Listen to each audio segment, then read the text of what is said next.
Magandang buhay, mabuting tao. Kami ang grupong Makadiyos na unang magbabahagi sa inyo ng isang maikling kwento mula sa Biblia.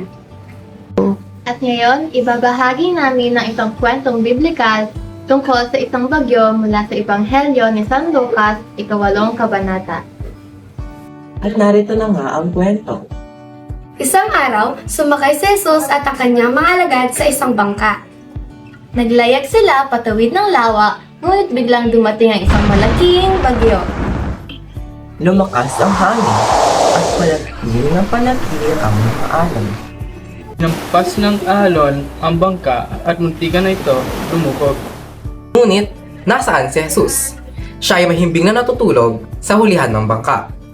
Ginising siya ng kanyang mga alagad at sinabi, Guro, gising! Mamamatay na tayo! Wala pa kayong pakialam?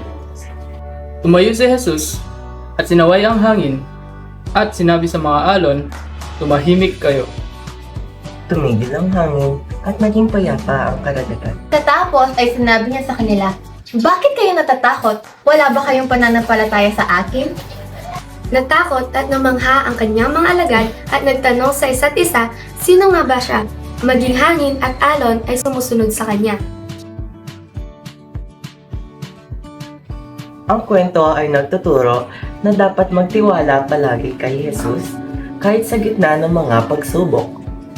Ipinapakita nito na ang takot ay maaaring madaig ng pananampalataya.